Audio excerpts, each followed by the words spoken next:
So this is my discussion about Never Let Me Go, the first section we're reading. So it's been a really good book so far. It follows the main character, Kathy, who seems to be like mid-20s at the time where she's narrating. We don't know how old she actually is, but by the description of her character and the ages she's given us so far, that's what us as the reader assumes. And Kathy is narrating and talking about her childhood in this place called Halisham. And the book is very vague so far, so we don't know what or where Halisham is. It seems like a boarding school because it's all kids there. They have classes, and they seem to live there. Like, they have dormitories and beds and sleeping quarters and stuff. But we don't really, there's other stuff going on too. Like, Kathy mentions playing in a sandbox when she was, a toddler. Do you think that this, sandbox represents anything? The part about the sandbox is in the infants' playground. Oh. And I don't know much about English boarding schools, but I don't think you send infants there. And another thing, Kathy pretty much only refers to the people she's with, most of them are her friends. She pretty much only refers to them as their first names, which isn't weird, because, she's known them for her entire life. Yeah, she's on a pretty first-name basis with them. I mean, I would hope so. But the weird thing is, when she doesn't refer to them in their first names, like when there's people who I assume have duplicate names, she refers to them as only their last initial. So it would be like Peter B. or Quinn S. Well, is this in adulthood or is this in childhood? This is childhood. Well, yeah, in elementary school,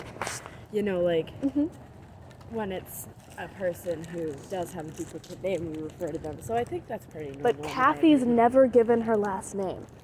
Ooh. I don't know if there's been a single character that's had a last name, including the teachers. So they just, are first initial, but, they have no last names. Which is kind of the weird part. And, they have normal-ish classes, but also they've never left the school. Yeah, that's a little weird. They've never left the school grounds. People come in cars and delivery trucks to get them food and stuff. They have that's never isolating. once seen Kathy is narrating from what I think is the outside world. She talks about driving around the hills and occasionally she'll see something where she thinks it's Halisham, which indicates that she doesn't know where Halisham is, which is strange because she left there, clearly because she grew up there and is now not living there. And she's narrating while she's driving her car around the hills of, I think it's Britain. Would make sense.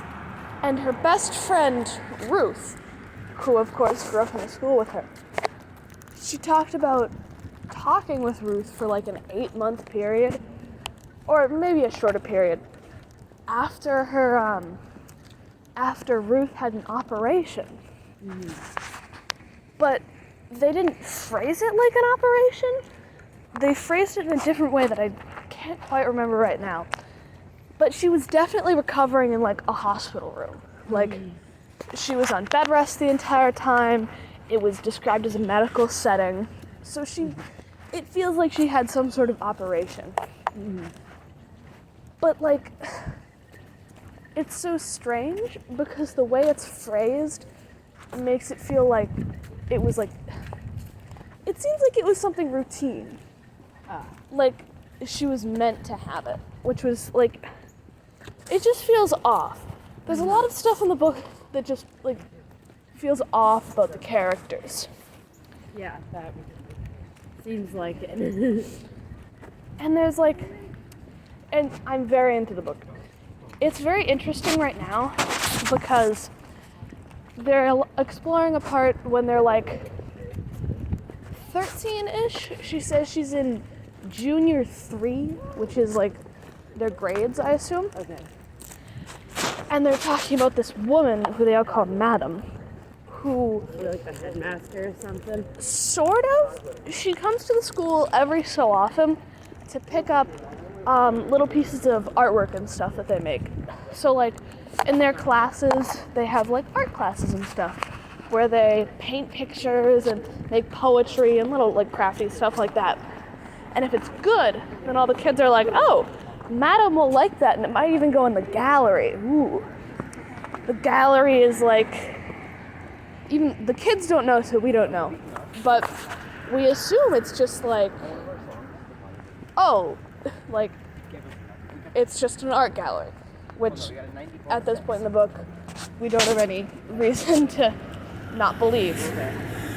But it's interesting because Kathy and her friends figure out that it's pretty obvious when Madam is coming to the school, even though like the teachers don't tell anyone.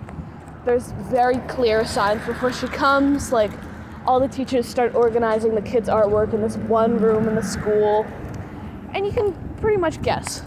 So one of Kathy's friends comes up with this plan where when Madam comes to the school, they're all going to go outside, meet her at her car, and swarm her. But like, they're just going to walk around her and see what happens. Because one of Kathy's friends has this theory that Madam is afraid of them. And they're all like, no, that couldn't be true, but we're gonna test it anyways, because they're kids. So they go outside the school when Madam comes, and they all just like walk around her. None of them like touch her or anything. They just sort of walk towards her in a group, then split around her. And she was very clearly like scared by them. Okay. Like she totally freezes. She doesn't Do you think like that, like, you know why? Like, she's... that's like the book hasn't it's very well written and very interesting. The book hasn't technically given the reader a reason to think yet that there's anything wrong. Okay. It just You'll just, like, know something's wrong. it or just something? feels like some random girl in Britain narrating her life as like as like this girl in a boarding school in the hills of the countryside. But there's like little things. But there's just been like little things throughout the story that make you think like something is wrong. Mm-hmm. Like Kathy's job, if you want to call it that, is carer, which we don't know who she cares for.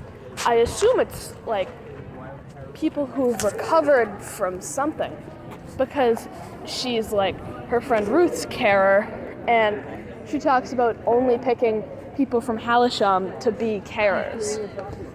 So it's very interesting because she talks about having only 8 months left as a carer, but we don't know what that's for, because she says people are like chosen, I don't know by who, to stop Maybe being by, like- carers, even if they're really good at it. Maybe, like, it's by the headmaster or whoever. It's very mysterious. It's so cool. And I'm super excited to read the rest of the book, because there are definitely going to be some reveals going on here.